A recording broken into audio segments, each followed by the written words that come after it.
I am so glad you convinced me that the family car should be the Defender 110. It is so beautiful inside, it's so comfortable, and it just feels indestructible. Yes, it really is. I've been waiting a long time for the new model to come out. The Defender 110, I'm telling you, it's my favorite car of all times. It's my third one. You know, I have stories of going off road. The guy managed the group. He was like, "What are you doing in this beautiful car?" I'm like, "I'm going off road." He's like, "Are you sure? Because you can use one of ours." And then they look like Mad Max cars. I'm like, "No, no, no, no, we're going to do this." And he was shocked. Wow.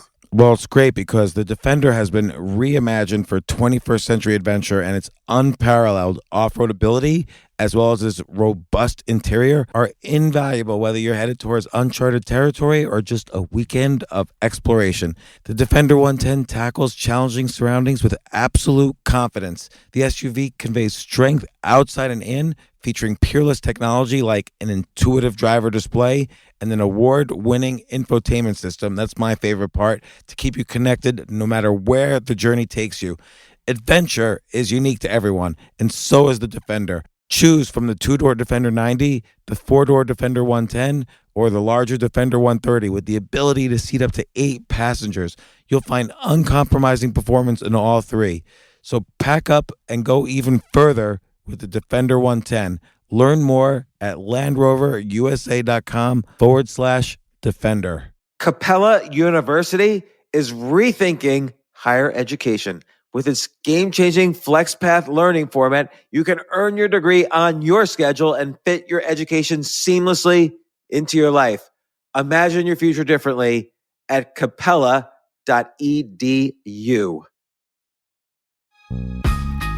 This isn't your average business podcast, and he's not your average host.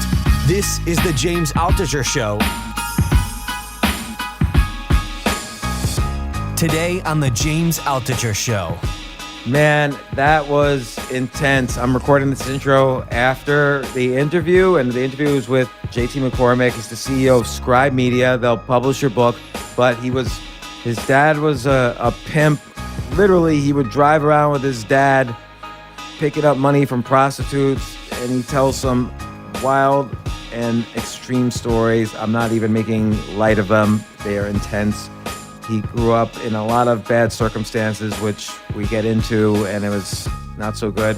But he rose up, and he describes that, and he's president of a software company. Now he's the CEO of Scribe Media. You might know Scribe Media because that's the company Tucker Max started, and it helps people publish their books. So we also get into publishing your own book, marketing your own book, and other ways to make money. And at the end, I pitch him some ideas for Scribe. But we start off talking about some of the probably the harshest stories I've heard on this podcast. So anyway, here's JT McCormick.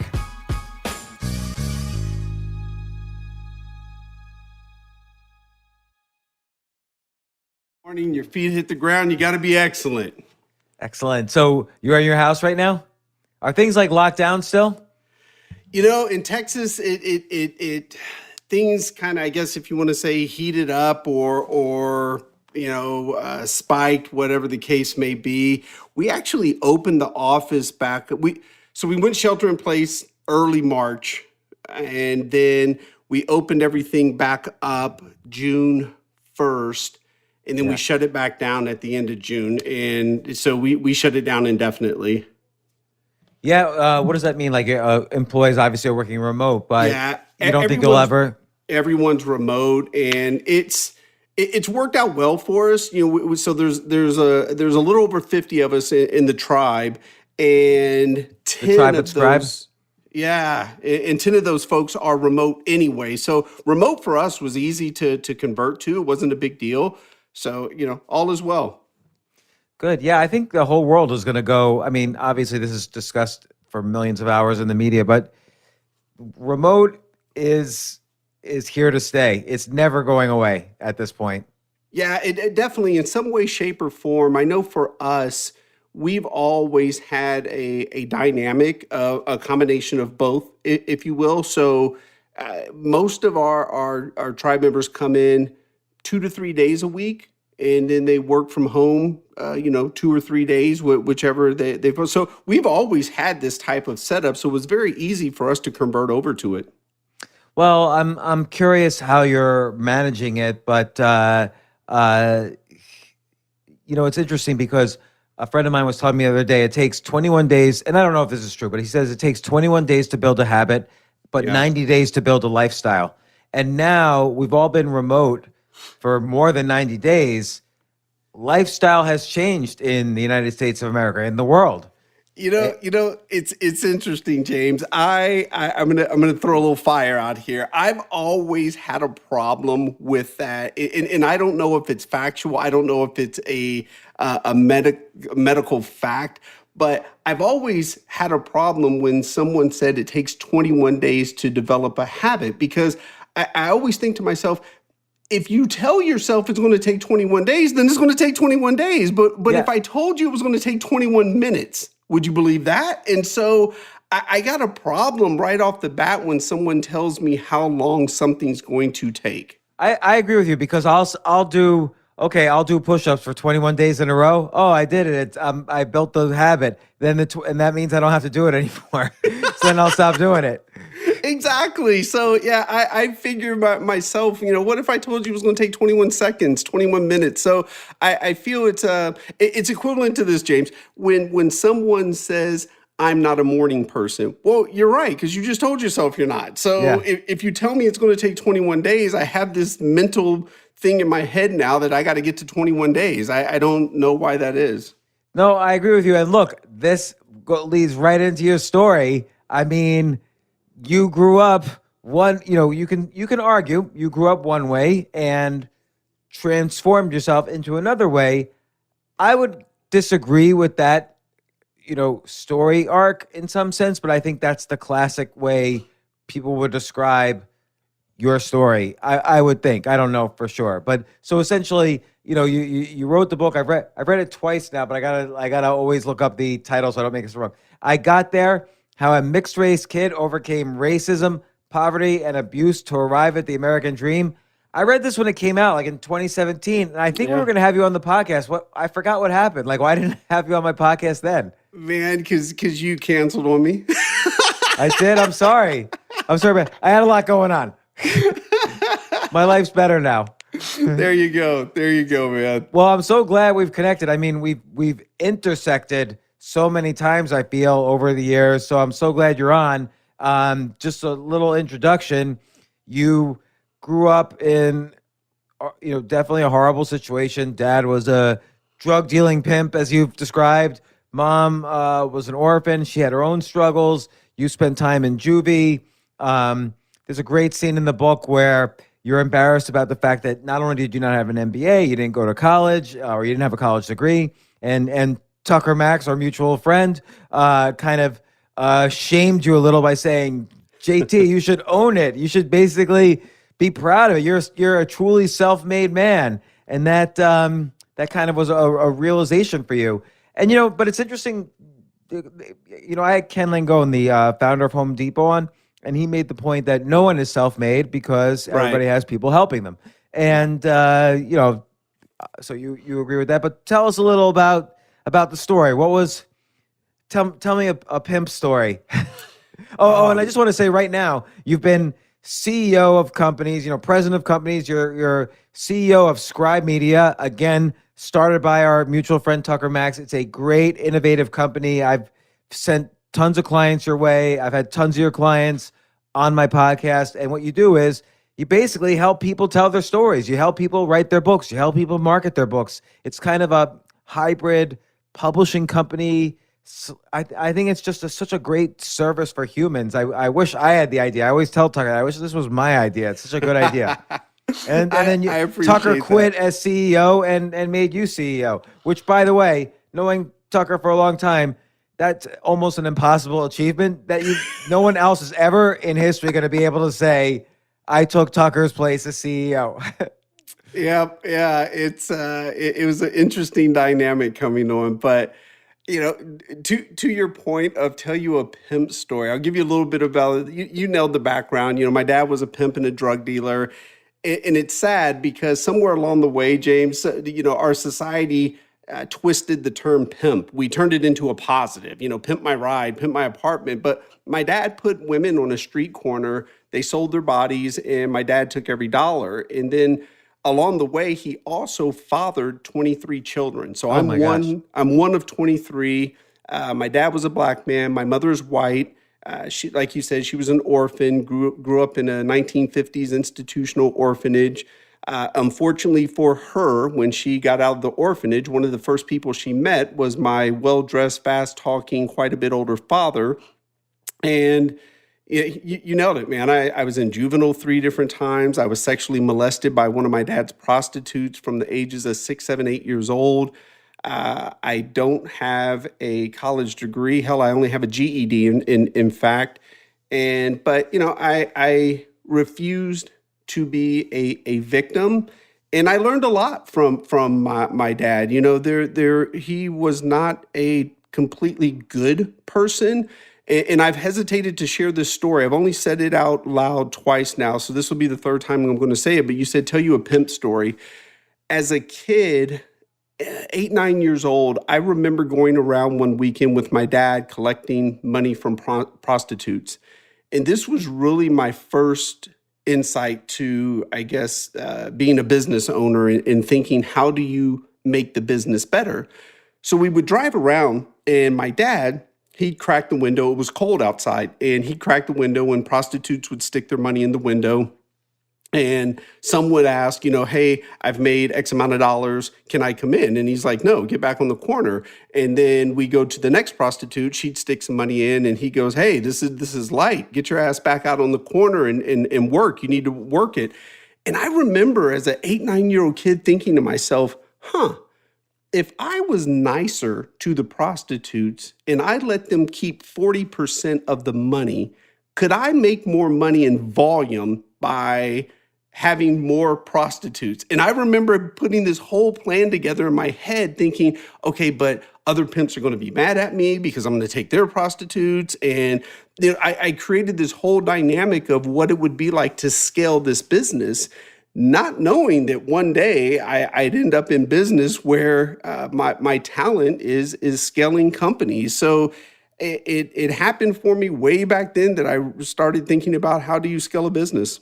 It's interesting because obviously I don't have any stories like that. I don't know any I didn't go around with my dad, collecting money from prostitutes.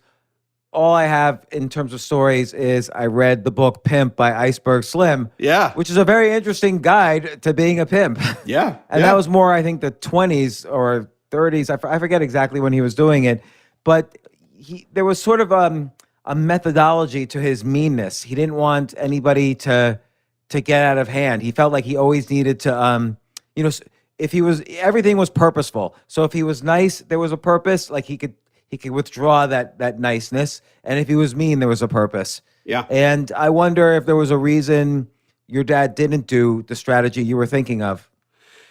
I don't know. I do remember it was just always chaotic. It was always, you said, tell you a story. I got another one. And this was really traumatic. So my dad had this red Cadillac Eldorado Barrettes in the 70s. The car for a black man in the 70s was a Cadillac. And so you didn't breathe on this car. It was candy apple red on the outside. The inside was candy apple red. I'm talking leather seats, the red carpet, all of it was red. And you did not move when you got in this car. You didn't breathe. So on one occasion, me and 2 of my half-brothers are in the back seat, and my dad's in the front with one of his prostitutes. And, he's arguing, and we're used to it. But out of nowhere, we had just gone to Wendy's. And so the prostitute's holding this bag of food, and out of nowhere, the prostitute takes out a burger, and she hits my dad in the side of the head with this burger, and the burger opens up and falls all over the car. Now, one would think, we're sitting there, oh my God, she just hit my dad. No, what I thought was, you just got stuff on the car. And so my dad, in the middle of the highway, James, puts the car in park, gets out, walks around to the passenger side, pulls her out of the car by her hair, commences to beat her in the middle of the highway, takes the bag of food, dumps it on her, takes her purse, dumps it on her, shuts the door, walks back around, gets in the car, puts it in drive, and drives off. But here's the damnedest thing, James. He then looks back at us and says, in the calmest of voice, he goes, "So where do you guys want to go eat?" As if nothing happened. And it was, but I grew up in chaos, which was. I feel like that was like he was giving you specifically a lesson there, not in how to treat people, but how nothing affected him. Nothing affected. I think he knew he was communicating that. Yes, he always stayed incredibly calm. I remember even when law enforcement raided his house, and I'm talking raided the house, kicked the back door, the front door in, broke windows, and just destroyed the house. And my dad never lost his cool. I just remember my dad kept saying to law enforcement, "I'll be out in 3 hours. I'll be out in 3 hours." He just kept saying that very calmly, but it seared a memory in my head. I was 8 of watching my dad walk out in handcuffs, and I remember him making eye contact with me, and that really bothered me because I didn't know what was going to happen to him. I didn't know, is he going to really come back in 3 hours? And it was just a sad moment to see my dad walk out. And what was crazy, James, is what bothered me the most is watching my dad walk away in handcuffs. I was being left with the prostitute that used to sexually molest me. And so in the middle of being scared because my dad was leaving, I was more fearful that, oh my God, is this prostitute going to molest me as soon as my dad leaves?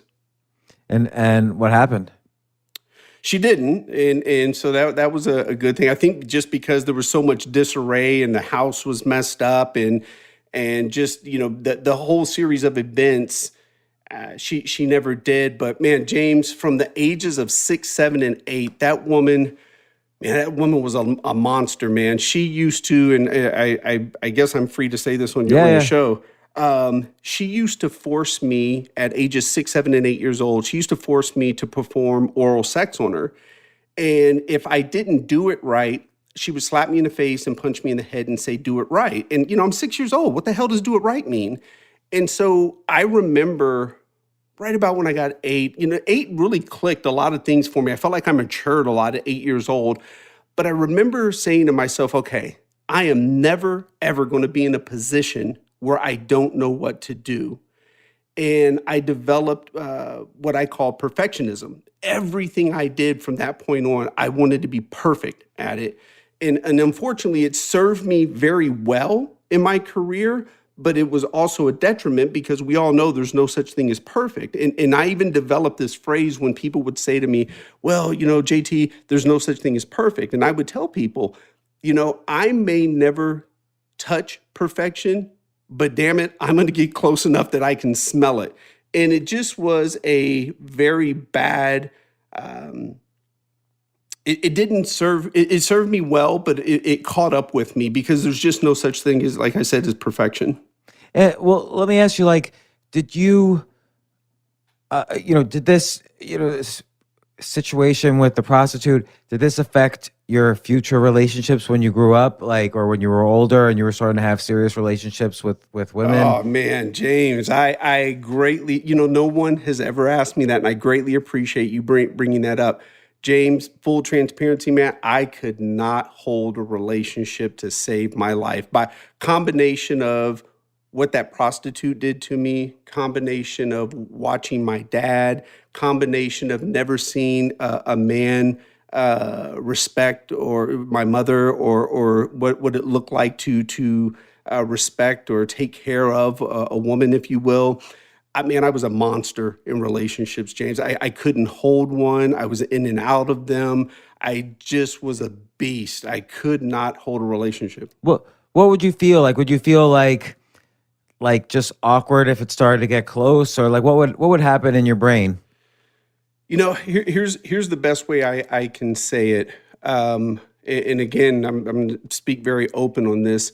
About 2 years ago, it was Christmas time, and my wife and I are sitting on the couch and we're watching a movie. And out of nowhere, she says to me, this is real personal. She says to me, "Hey, how come you never allow me to initiate sex?" And usually I've got an answer for everything, or at least I believe I do. And I said, I'm not sure. I don't know. Let me think about that for a bit. And about a week later, I came back to her. I said, hey, I know why. And she was like, you know why what? I go, why I don't allow you to initiate sex. And I had never said it out loud. And I told her, I said, because when I was a kid and, that prostitute would molest me, she always initiated it. She always forced it on me. And it took me time to sit back. There I was, 42, 44 years old, and realizing no woman, I never allowed any woman to initiate sex with me. Even if a woman attempted to, I would not have sex because I did not realize the impact of what that took on me as a child. And since discussing that with her, do you think vulnerability frees you a little bit from that emotional prison? It does. Even doing the book was very therapeutic for me. When I first met Tucker and we talked about doing the book, I said to Tucker, I was like, hey, man, I don't care if this book ever sells a copy. Matter of fact, I only need 5 copies for my kids. I was doing that book as a legacy piece for my children. That was it. Yeah. I did not want that book to ever be public because of the stories that were in there. I swore there's stories in that book that I swore were going to be in a safe, wrapped in chains at the bottom of the Atlantic Ocean. But when the book went public, through a lot of encouragement, a lot of conversations, a lot of support, and we made the book public, it was very freeing, for people. Yeah, I don't have a degree. My actual name is Jevon McCormick. I'm mixed race, half white, half black. My father was a pimp. My mother was an orphan. And so it was very freeing that, this is who I am. And damn it, like it, love it, hate it, whatever, it is what it is. But the conversation with my wife was very therapeutic because I had never said it out loud. I had never had to think about it. I compartmentalized it, put it in the back of my head, and just forgot about it. And often the child of an abusive parent has a tendency to repeat, generations repeat abuse. Sometimes it skips a generation, but like, how do you think about this in relationship to your kids?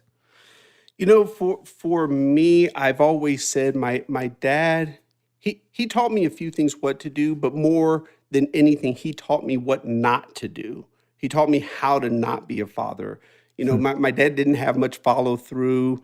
Matter of fact, because of I would say my circumstances, my dad had a lot to do with it. I eliminated 3 words from my vocabulary, James. And if you allow me, I'll even give you the 3 words. So I eliminated the words hope, wish, and luck from my vocabulary, and I'll dive into them. When I was a kid and I would hope my dad would come pick me up, he never showed up. When I would hope there was something to eat when I got home, it never produced anything. So I stopped hoping. And in fact, James, I got a friend of mine now. He's a pastor. And he goes, JT, I can't eliminate the word hope. I said it 16 times in my sermon last Sunday. And I said, okay. I said, follow me on this. I said, do you want me to hope there's a God? Or do you want me to believe there's a God? Now, keep in mind, James, he's a pastor. He said to me, he looks at me and he goes, damn. He said, I've never thought of it that way. I said, I don't do hope. I believe. Believe forces execution. If I believe I can have the big house, then I've got to execute to go get it. If I believe I can have the career, I've got to execute to go get it. Yeah, that's such a great point. Like hope sort of implies there's some aspect out of your control that is going to help you. And on the one hand, you could say, is that related to your perfectionism? Like you have to control everything in the path. No, you can just say, look, I can just take these actions and I know that they're the correct actions. If I want to get the house, I might not get the house, but these are the actions to take right now. Exactly. And the same thing with wish. I'm so passionate about wish, James, and eliminating it. I've got 4 children now, ages 6, 5, 3, and 1. And so we do a lot of birthday parties in our house, obviously. But you're living in hell now. This is the worst. Man, it is complete chaos in my house. Talk about abuse. Oh man. But when we do the birthday parties and we put the cake on the table and we light the candles, we don't say make a wish. We say make a goal. There is 0 wishing at the McCormick house. And I'm passionate about that. Wishing is just a garbage word. Oh, I wish I had the big house. I wish I had a great career. You know, you can wish all day. It's not going to produce anything. And then luck for me, again, just a horrible word. You know, people will say, oh, the lady who won the $100 million lottery, she's so lucky. No, she bought a ticket. She executed. She did something. And so I eliminated those three words. And to your point, yeah, a lot of that came from my childhood because those things never produced anything for me. And yeah, they've carried over. And the last piece on that, James, I've always chosen to look at life in a positive manner because negativity's never produced anything. And so I don't look at things in a negative manner. I'm not a victim. So many people will say to me, oh, JT, you had every reason not to succeed. And I'll say to people, no, I had every reason to succeed because if I can make it through that chaos, I can damn sure make it through the rest of life.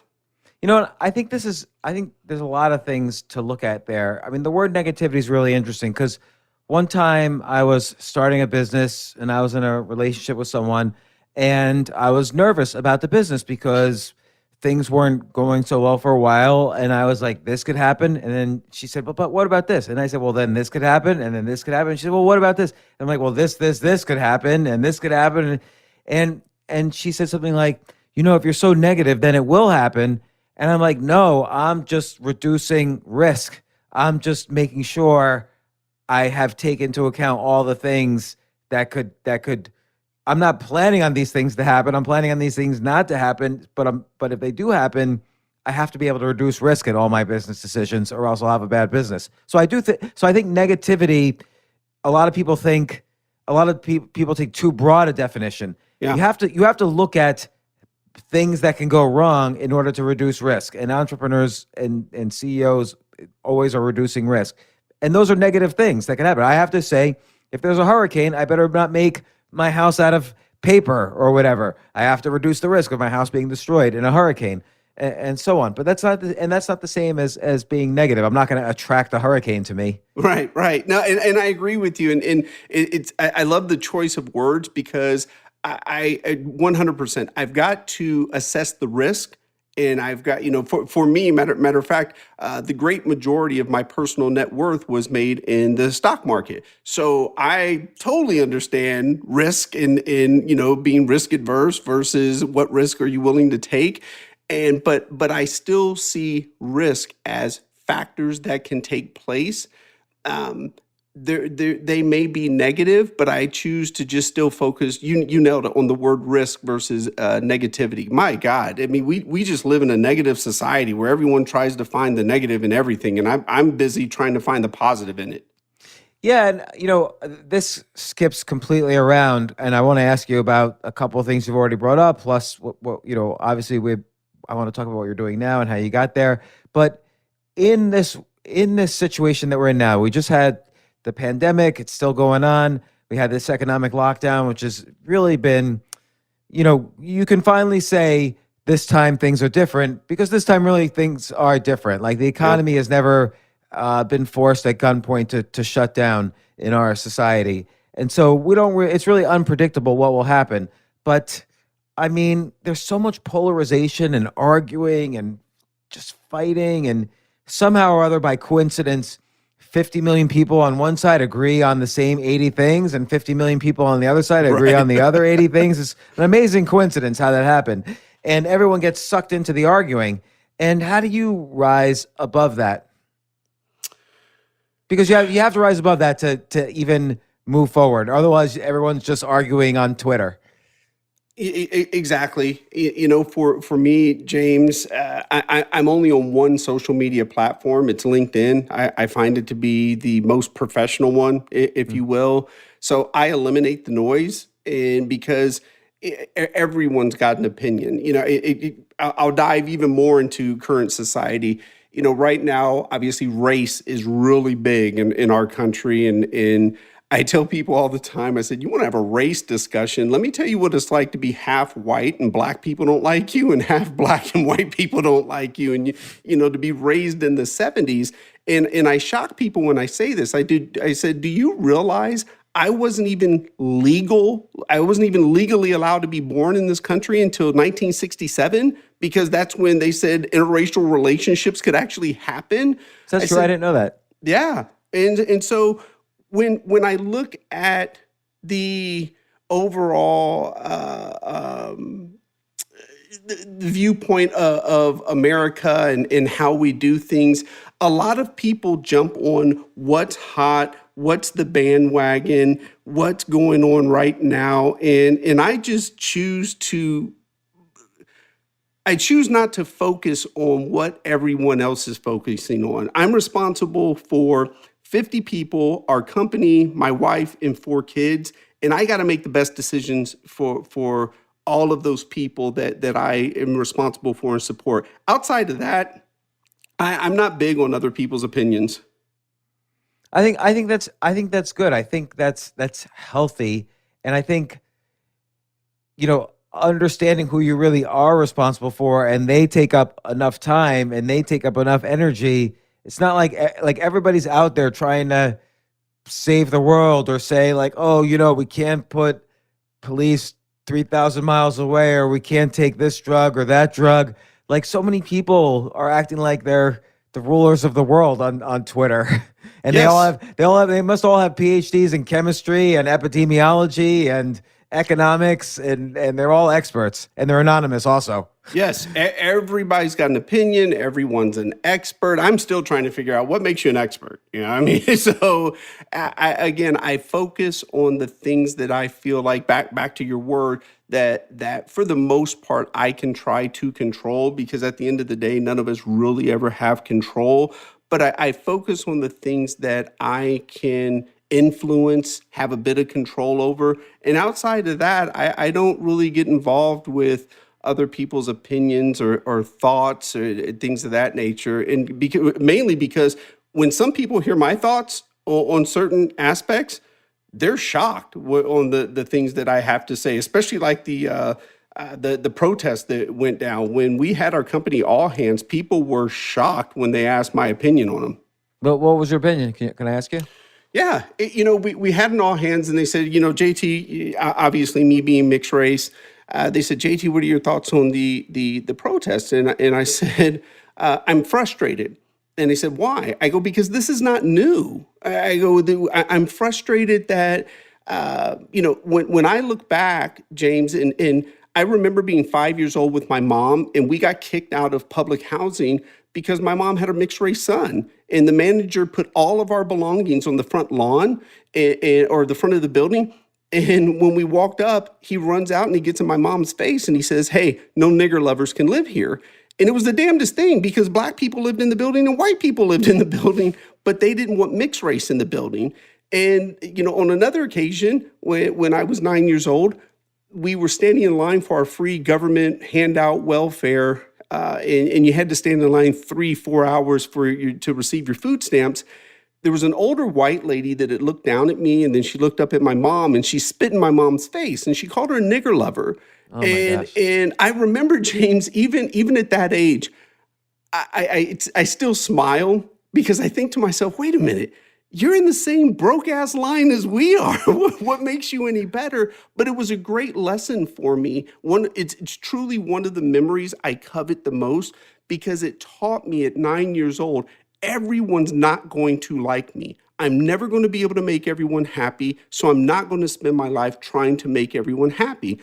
Black people aren't going to like me because I'm half white. White people aren't going to like me because I'm half black. And, so I look back at when I was 9, I look at when I was 21, and I stopped going by Jevon. I started going by JT. And the reason being is I could not get an appointment to save my life. So you saw Jevon show up on the resume or the email, whatever the case may be, and I couldn't get a call back. I couldn't get an appointment or anything. I'll be damned. I switched my name to JT, and I'm overloaded with appointments and calendar invites. And so I look back to that, and then I'll go a little more recent here. And I told the story in the all hands. I said, shortly before I met my wife, I was dating a very prominent business owner here in Austin, and I don't know how race never came up, but once it did, we had a conversation, and 2 days later, she calls me back and she says, "Hey, we can't see each other anymore." And I said, "Why?" She goes, "My family would never accept you." And Oh I'm my like, gosh. wow. And so, and then the last one, James, I'll share with you. This happened literally 2 years ago. I'm on a podcast and I'm being interviewed to be on this magazine. I'm going to be on a magazine cover with Leon Cooperman, the hedge fund billionaire, with four-star General Petraeus, and the CEO of Anheuser-Busch, and a few other CEOs are going to be on the cover of this magazine. So I'm being interviewed, and the interviewer, the guy says, "Hey, what does JT stand for?" And I said, "Jevon Thomas McCormick." And he goes, "Oh, sounds like you should be an athlete." And I thought, Oh my wow. gosh. And I didn't say anything. I kept going. I had been used to it. But then he further goes into the interview and he says, "Wow, you're so articulate." Oh my God. What did you say? James, I'm used to it. And the Yeah. fact of the matter is, I was excited to be on the magazine. So it was one of those moments that I said to myself, okay, do I blow up, put this guy in his place, or do I keep my composure and get to be on the magazine? I chose to keep my composure and be on the magazine. But the reason why I told our team, our tribe, in the all hands why I'm frustrated is because this isn't new. And it really frustrates me to see that it took somebody dying on video for this outpouring of people being pissed off. And I said to myself, the other thing that frustrates me is, are we truly ready to change? Or is it just that 41 million Americans are unemployed and we don't have anything else to do? Is it because we've been in the house for 2.5 months and we're pissed off and we don't have anything else to do? Is that why we're protesting? So for me to see real change, it's going to need to be something that's continuous before I believe in this movement. Yeah, I mean, it's funny. I asked Brooklyn Borough President Eric Adams, who's African American. He spent 22 years on the police force as well. I asked him, like, why is this happening again? Like, happened in 1992. It happened in Occupy Wall Street to some extent. It happened in the 60s. Like, are things not getting better? And he pointed out to me correctly that things are getting better. It's just there is occasional these outbursts of frustration. It doesn't get better fast enough sometimes. And I think partly it's also the economic lockdown, when people are hungry and are not out of a job for 4 months and they can't get their job back, things are going to happen.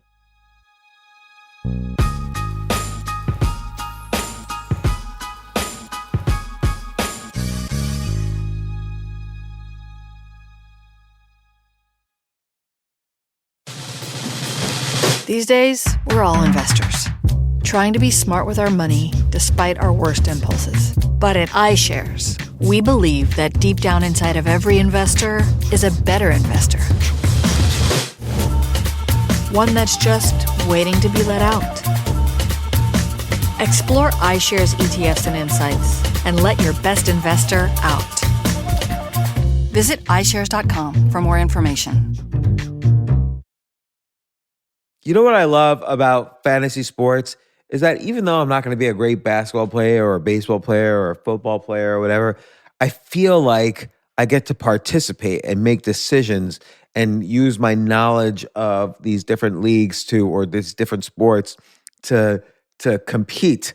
So it's like I can pick my team or I can pick my favorite players, and I could use my knowledge to make predictions and maybe even make money.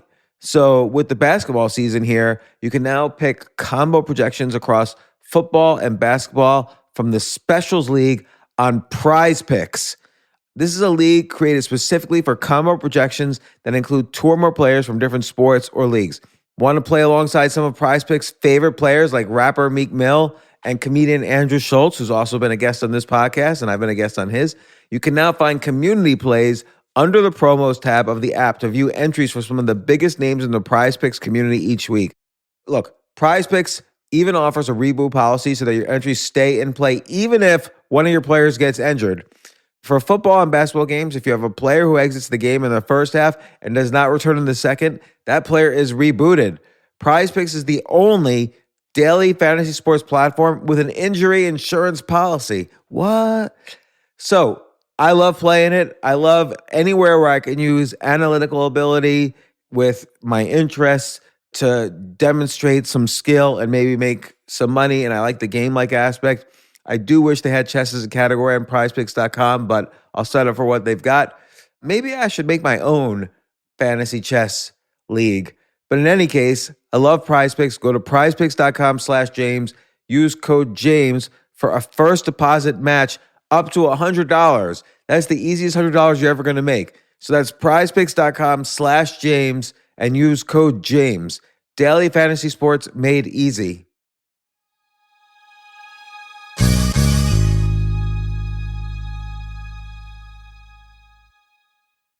The future of learning is definitely online. Like, it's such BS that you have to spend $200,000 or take $200,000 in loans and go to some fancy school when it's useless. It doesn't guarantee you a job. Most employers, including me, do not care about degrees or grades or anything like that. We want to care that you love what you're doing, that you know what you're doing, in some cases that you have experience or that you're willing to learn. But people in general love learning and are curious. Like, the key to success is curiosity.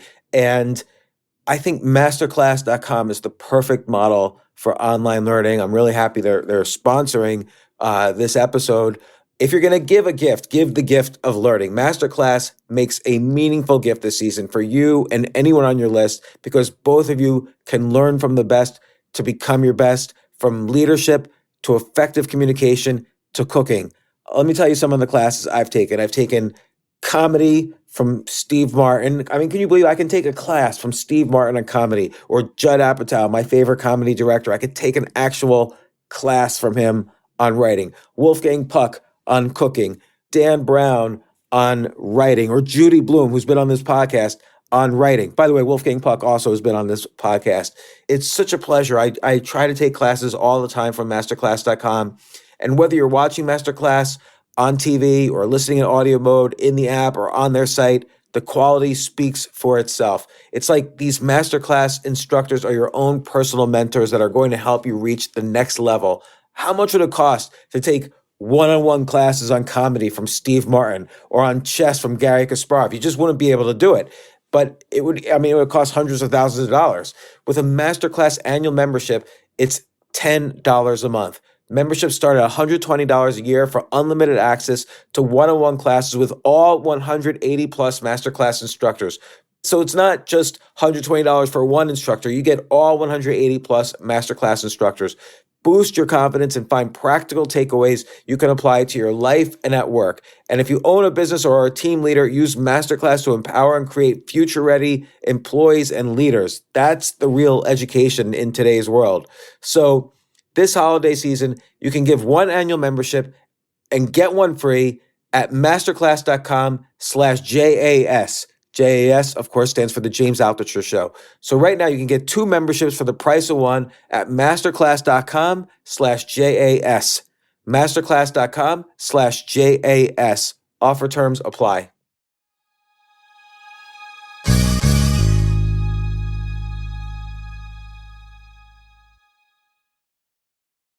You know, I'm curious, when you were a kid, you were probably really scared a lot of the time. Like, obviously. Yeah. I don't think I was ever scared as a kid, to be honest. Like, I never learned at the age of 9, boy, sometimes people are not going to like me. I kind of thought everybody was going to like me all the time.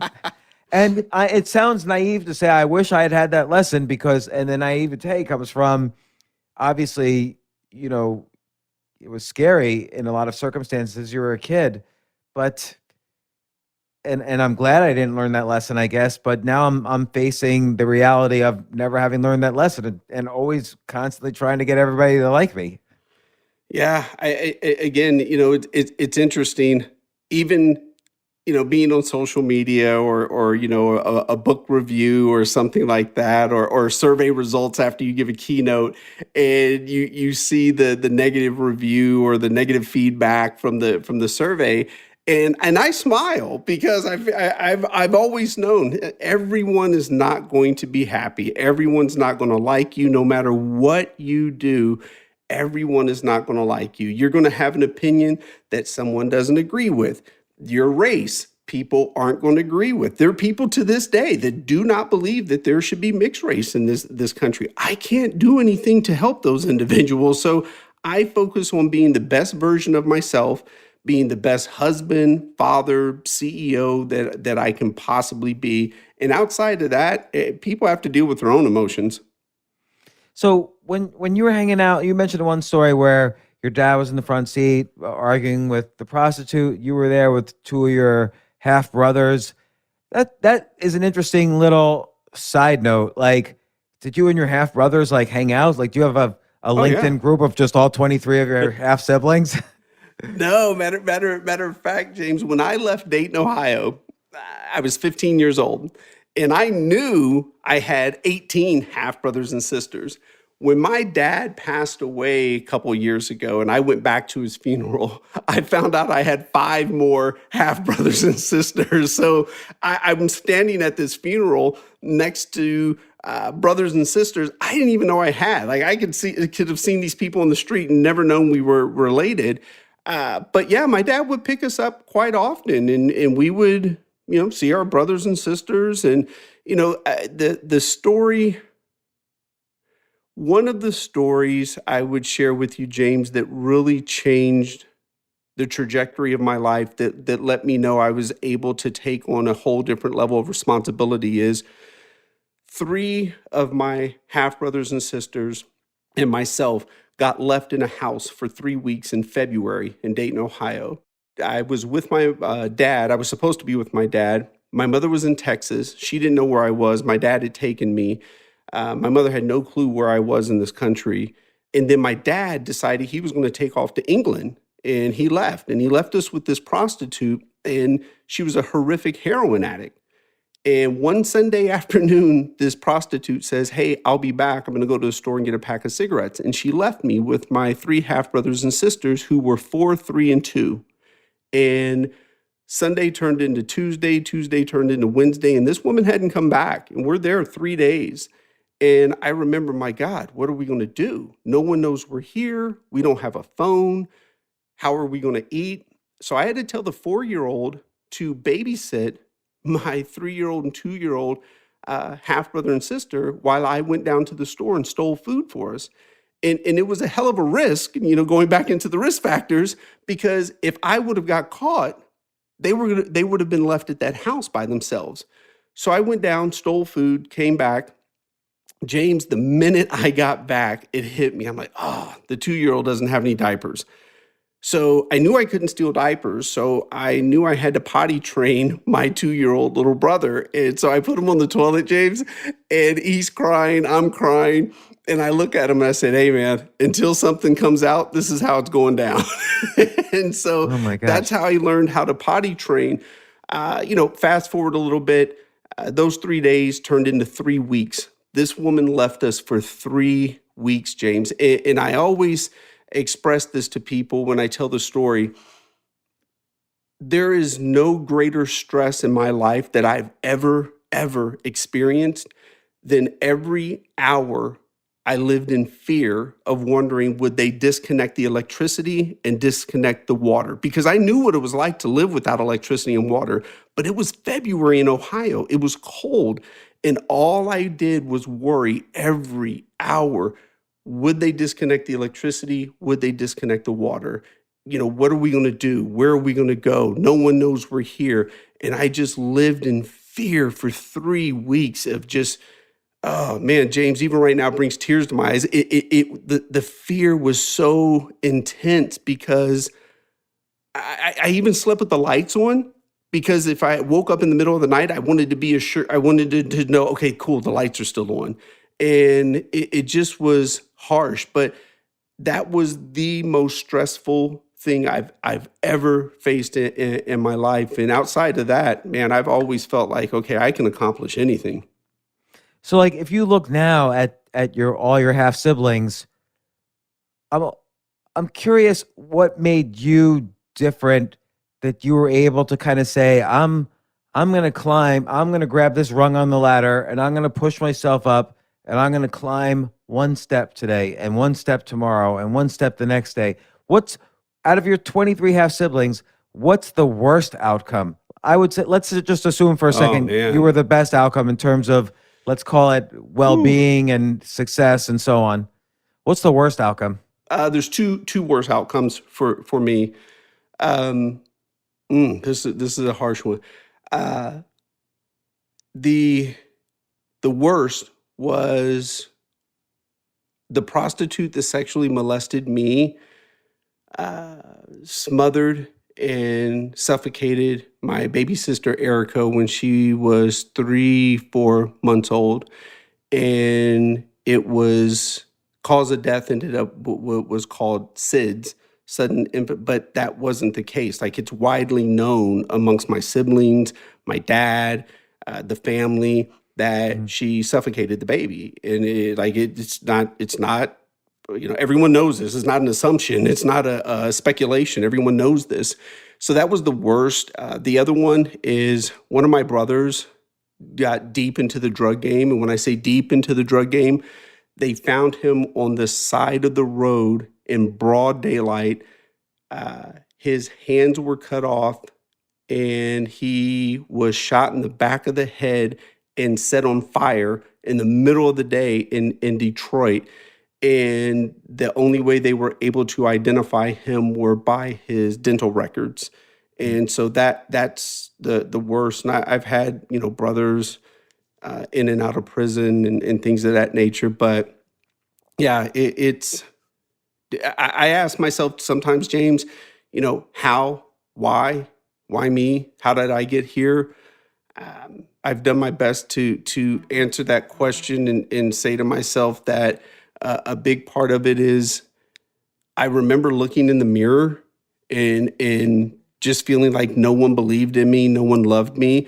But I remember saying to myself in my teenage years, okay, if no one loves me, if no one believes in me, damn it, I'm going to love and believe in myself. So at the end of the day, there's always one person in this world that loves me and believes in me. It's me.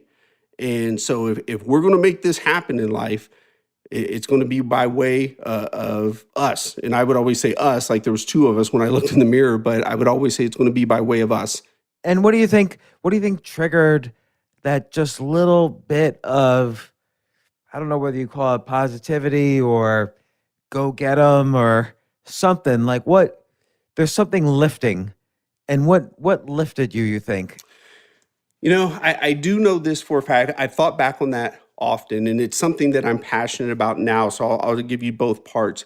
When I was 10 years old, I was living in Houston, Texas with my dad. My dad had moved the pimp game down to Houston, Texas. And my dad drove me through a neighborhood, one of the most exclusive neighborhoods in the country. It's called River Oaks in Houston, Texas. And he drove me through this neighborhood, 10, 15, $25 million homes.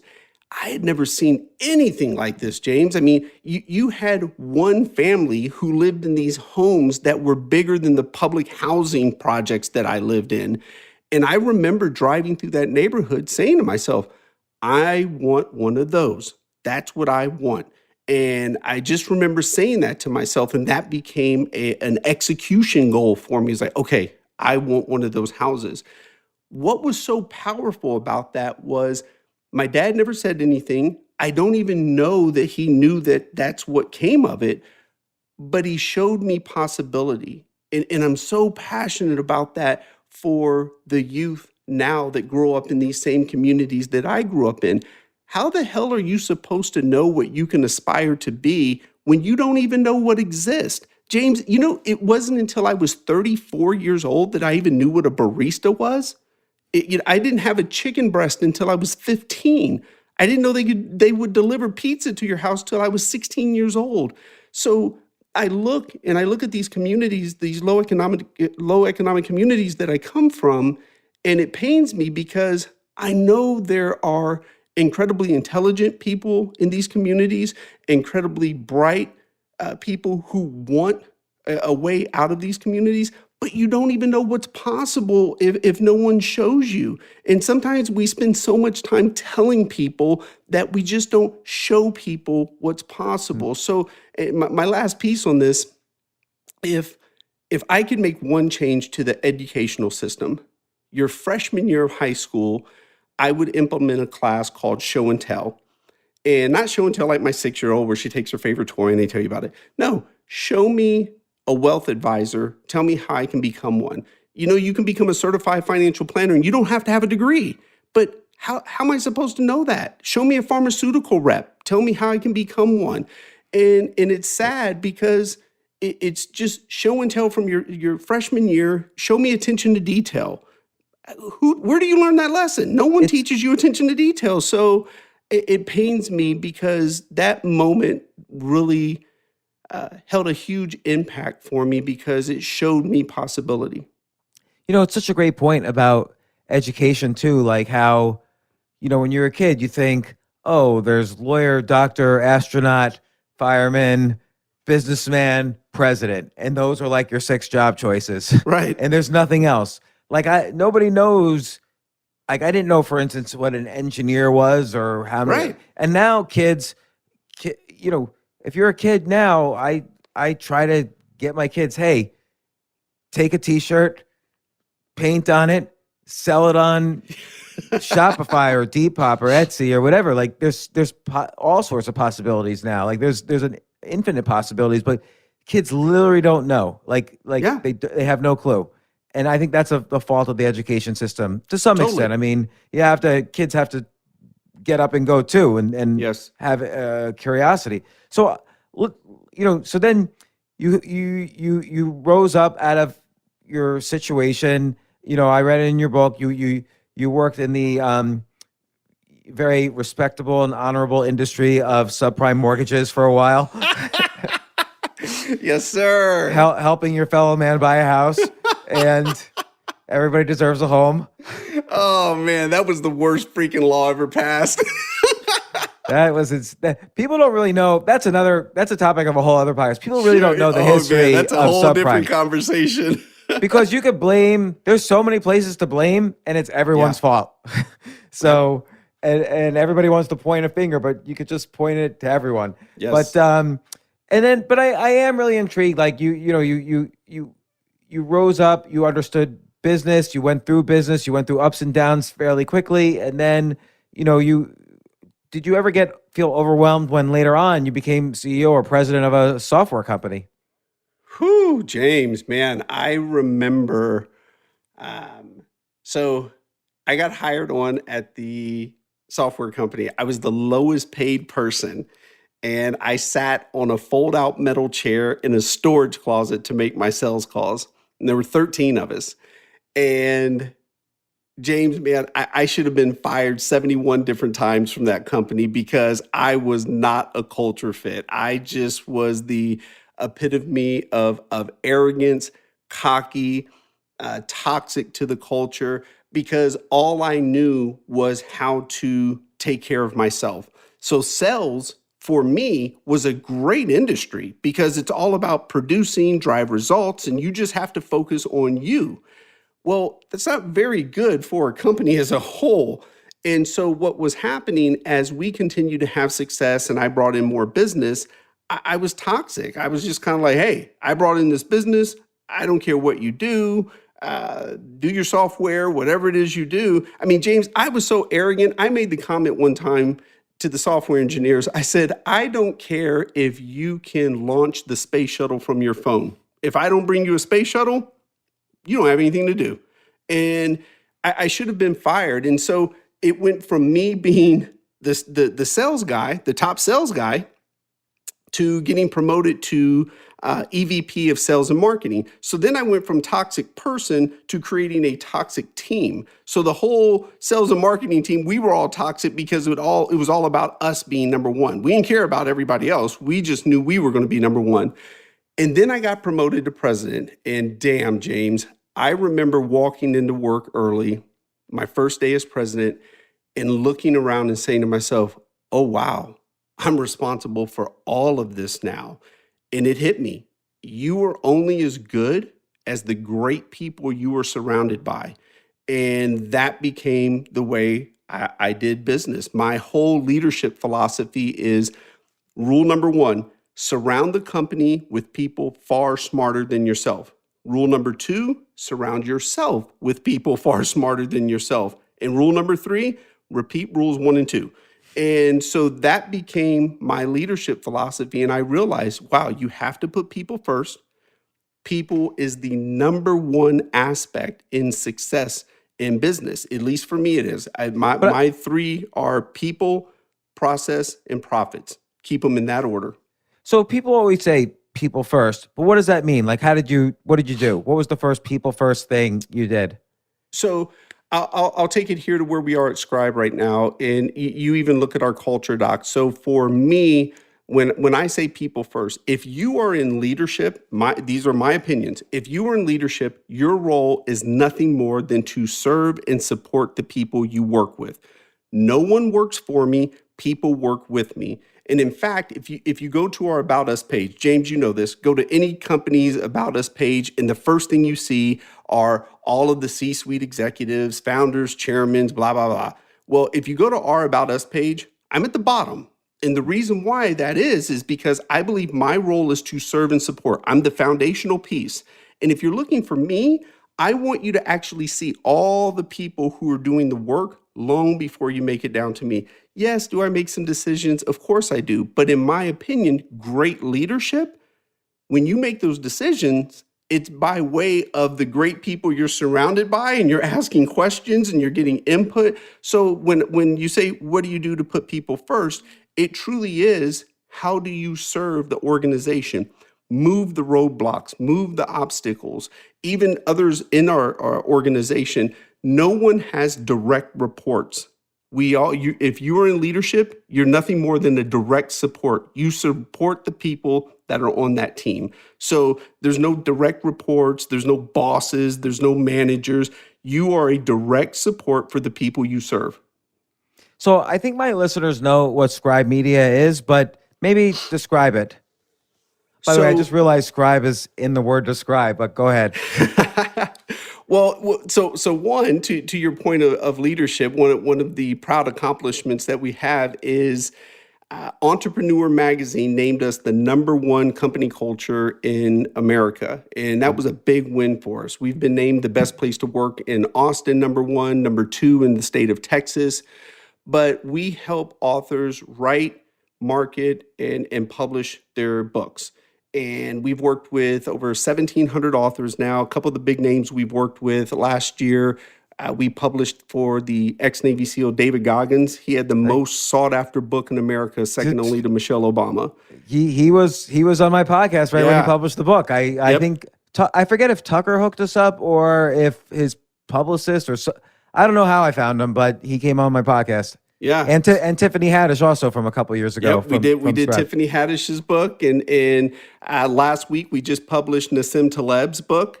And then the one that I'm very proud of, we published for the Nobel Peace Prize Committee. And the reason why I'm proud of that is it speaks volumes on our quality. And then from a selfish standpoint, the reason why I'm so proud of it too is never in a million years did I ever believe that the guy from Dayton, Ohio, whose dad was a pimp that had 23 kids with a GED, would publish the book for the Nobel Peace Prize Committee.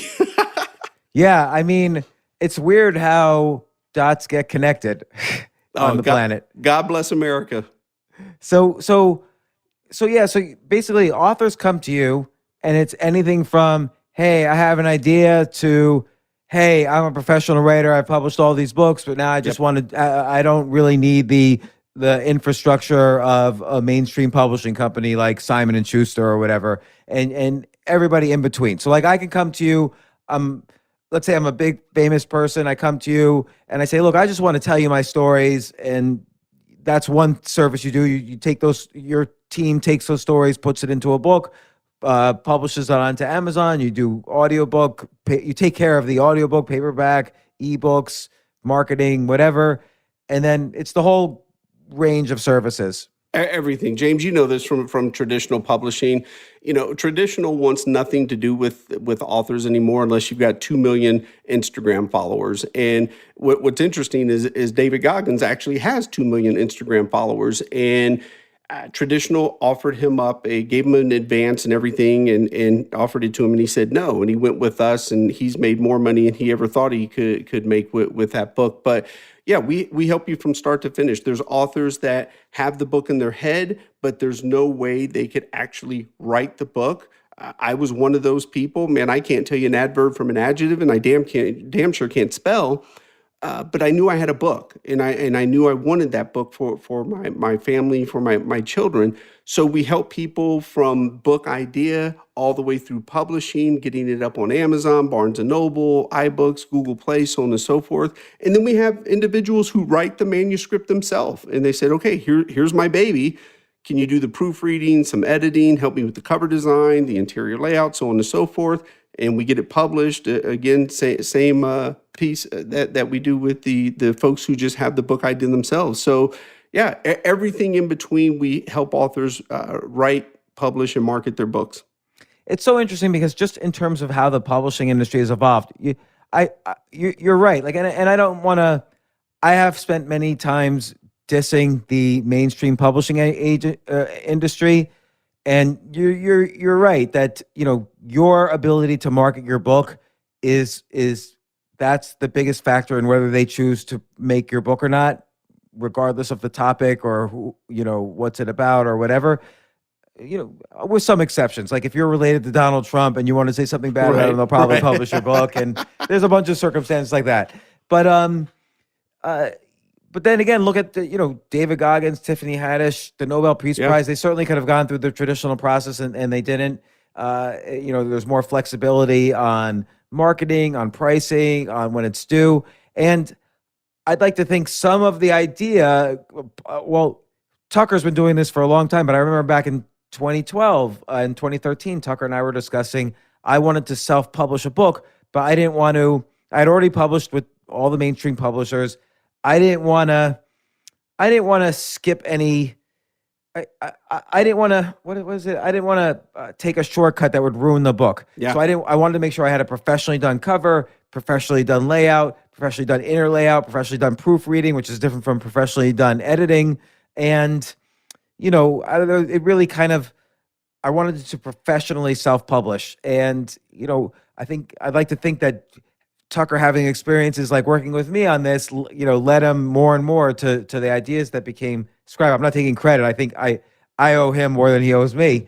But you nailed it though, James. You keep using the word professional, and it's interesting because we actually carved out our own lane, if you will. There's traditional publishing, and we all know that route.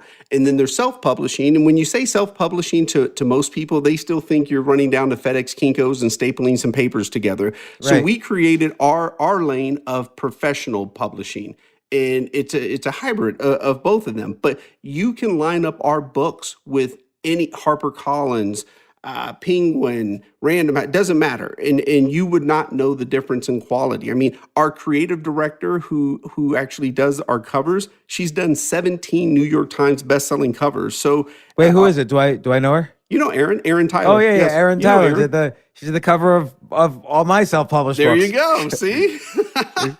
But yeah, you're right. Like if I looked at Tiffany Haddish's book in the bookstore, or David Goggins' book, you would never be able to determine that was not done by Random House or Simon and Schuster or whatever. And I think that's really important. If you hire professionals for every part of the job, you're going to have maybe even better than a mainstream published book, Yes. or hopefully better, because they're going to be the masters of they're going to be entrepreneurial editors and cover designers and layout designers. And I'm not trashing the people who work for the publishing companies. They're very qualified as well. It's just, it's just a different strategy. It's a different strategy, different model, and in our opinion, a model that allows the author to keep control of their book. That's the biggest thing that we hear from people who have published traditional is, and again, you know this, traditional, they own your book. And whereas you publish with us, you own 100% of the IP. The book's yours. You can do whatever you want with it. Yeah, and there's also this point that I think is interesting, which is people are experts in their areas, but it doesn't mean they're expert writers. Like, it's very Right. hard to be both an excellent astronaut and a really great writer. Like, those are two different skills. But maybe I want to hear the story of the son of a pimp or an astronaut or whatever.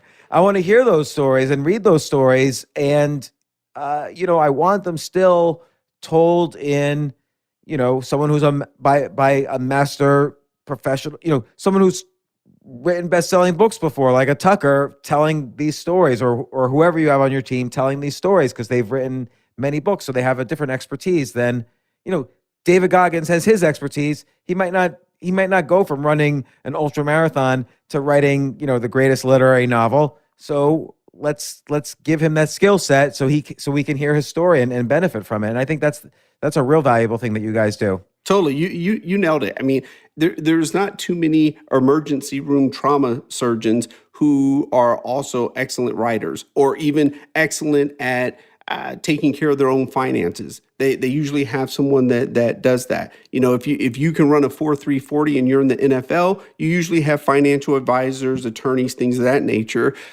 So like you said, the expertise, you go to people for the expertise. I mean, and it's you also pay for time. I give you a very small example of this. My neighbor, he's always outside doing his lawn, And he asked me one day, he goes, JT, you don't take pride in doing your own lawn? I said, no, I take pride when I turn the corner into this gated community that I can pay someone to do the lawn.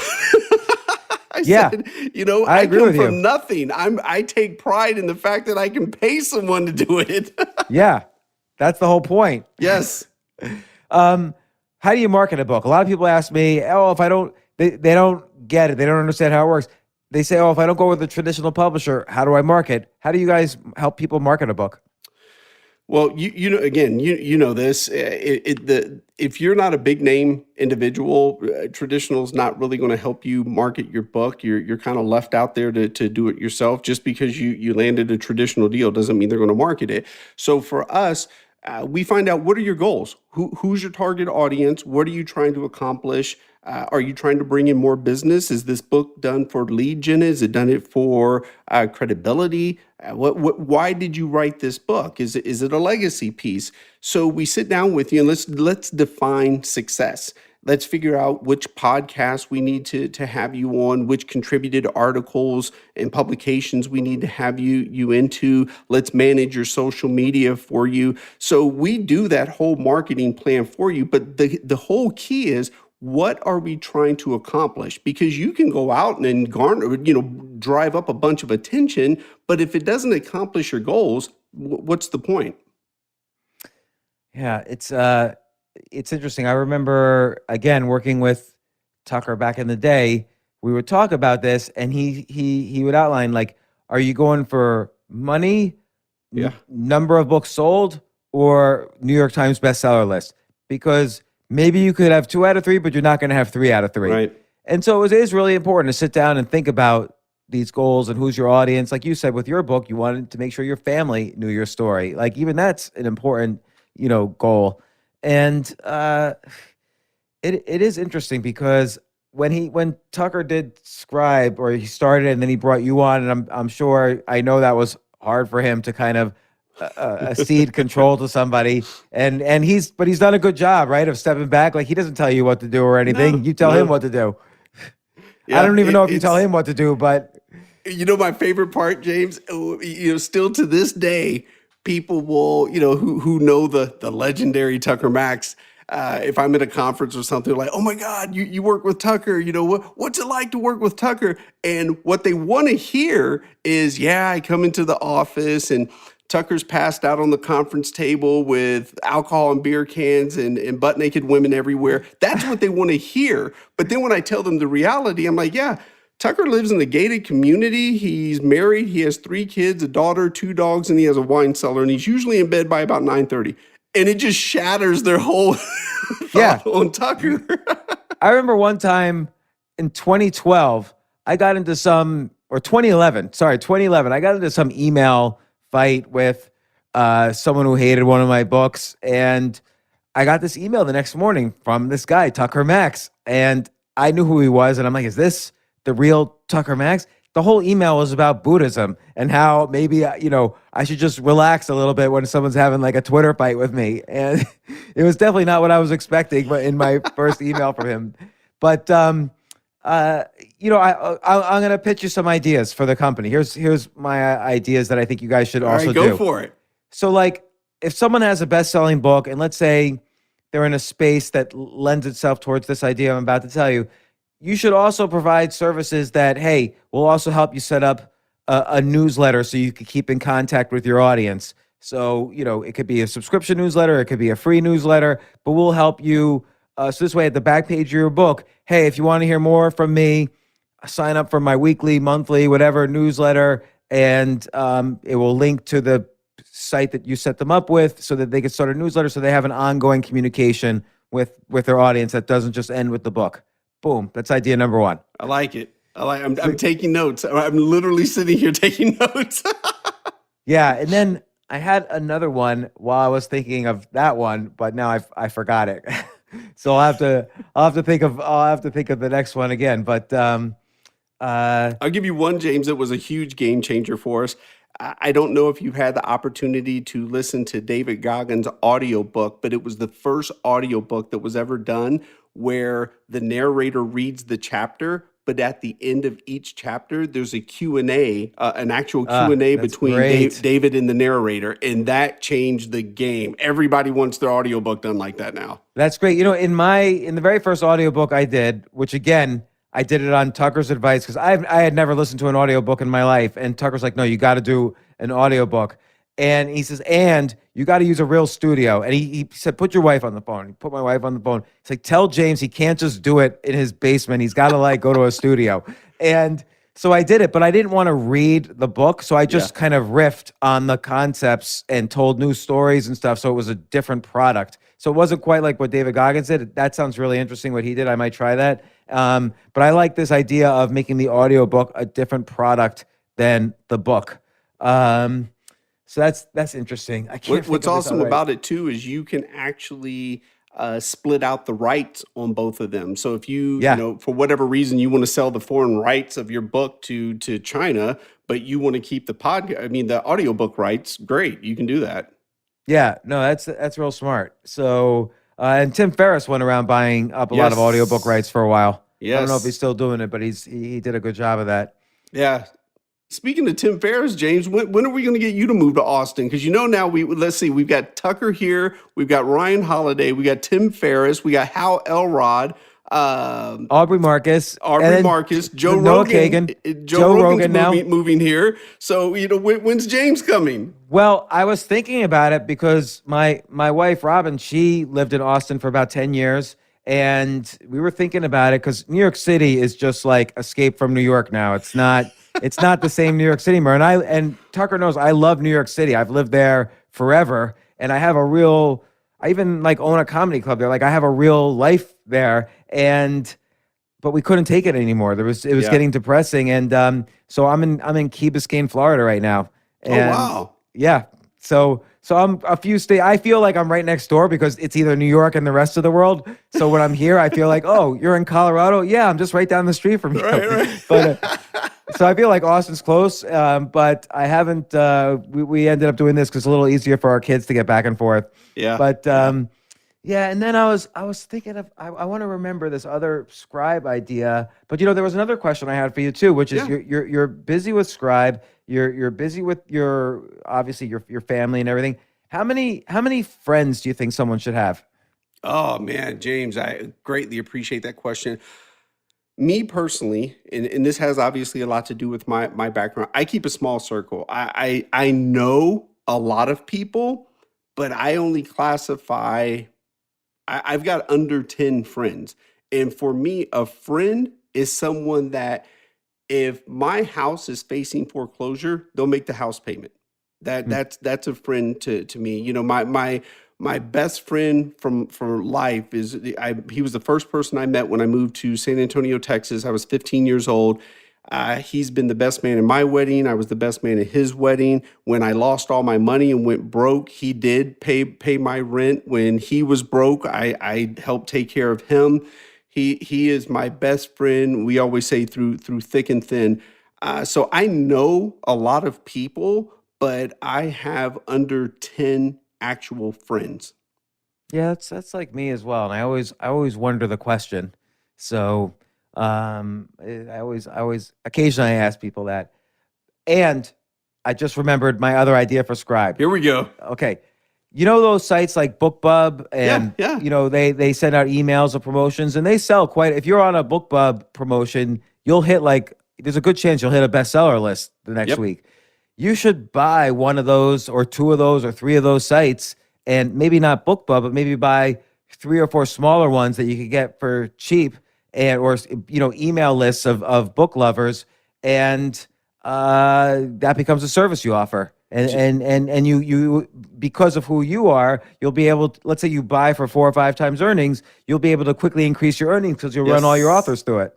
James, you are pulling the curtain back a little far, sir. It's I'll say this as well, James. You'll appreciate this. So we are a little over 5 years old as a company, and we have no debt, no loans, no private equity, and no VC money. And I say to people, I said, and here's the most insane part. We're profitable. I said, so when you want to talk about unicorns, a 5-year-old company that can say that, that's a real unicorn, not WeWork. And so to your point, I absolutely love business. And so, yes, taking on those other companies, growing with cash. We make our income statement available to the entire company every month. And it shows how much money came in, how much is in the bank, and what the bottom line is. I don't deal in just top line and subscribers. Like, what the hell is that? It really comes down to the bottom line. So again, you're pulling the curtain back because that's definitely some things that we have in the works. What do you want to do at the end of this road, or is it just going to keep on going? Like, do you see this being a sale eventually, or probably like an Amazon would buy it, or who knows, even like a Google, or if Scribe goes public or whatever? James, it's interesting. So there's 3 of us. Tucker and Zach are the original co-founders, and then they brought me on. And I share this with you. I am now the largest equity holder of the company. Wow. And so, with Tucker, myself, Zach, all of us are financially fine. So there's no rush to, an IPO or to sell. If someone approached us with some insane offer, we definitely would have to entertain it. But right now, we love what we do. And really what kept me with Tucker and Zach is they sat me down and they said, look, man, whatever you want to build, whatever. So it doesn't even have to be on books. Whatever you want to build, you can build it here. And it hit me. I thought to myself, wow, I'm surrounded by great people, talented people. Why would I go anywhere else if I've got that offer to start whatever I want here? So for us right now, it's continuing to expand upon the things that we're doing. We've got several different arms that we're getting ready to launch. So it's, continue to grow. And more importantly, James, this is big for me, doing it different than corporate America. Keeping people first, offering valuable work. I'm not a micromanager. I don't care if you have a 4-hour doctor's appointment. Are you driving results? Are you performing in your role? Great, do your thing.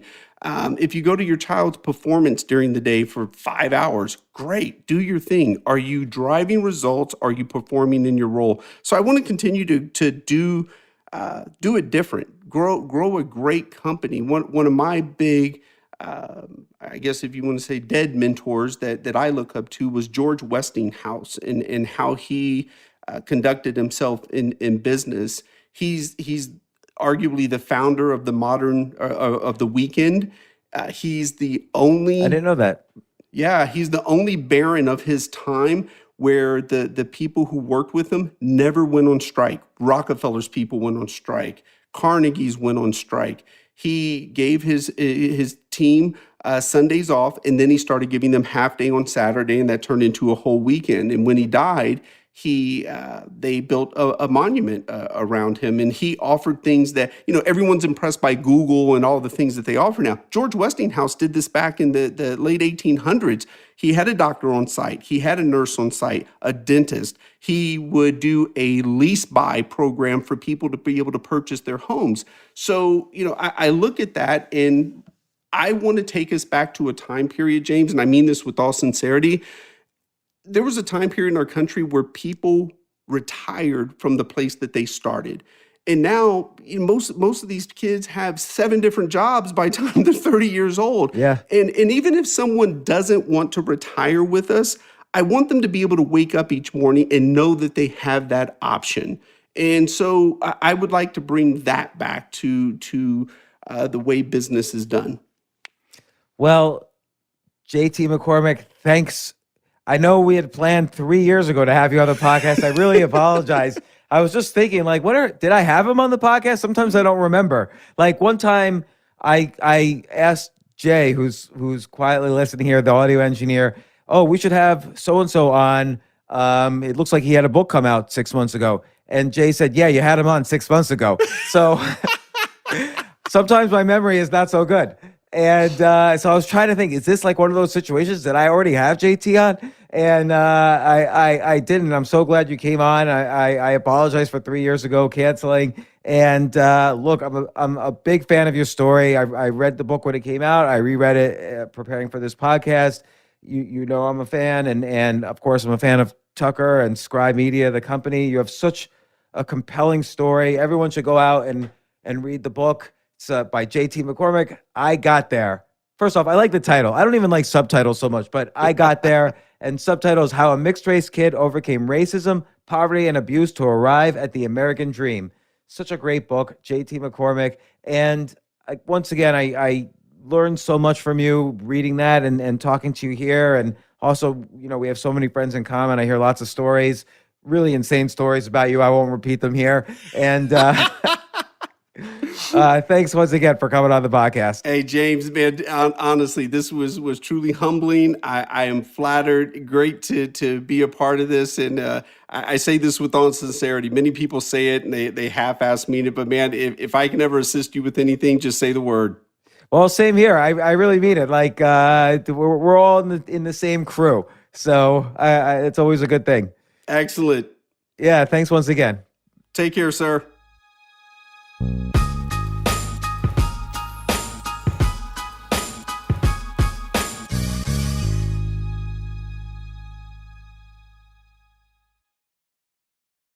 Did you know that franchise owners are more likely to start a successful business than entrepreneurs who go it alone? Neighborly offers 19 premier brands with services that repair, maintain, and enhance homes. With Neighborly, you'll get the business model, marketing resources, and corporate support you need to pursue a rewarding future. Learn more about joining over 5,000 Neighborly franchises by downloading your free guide at go.nbly.com/podcast.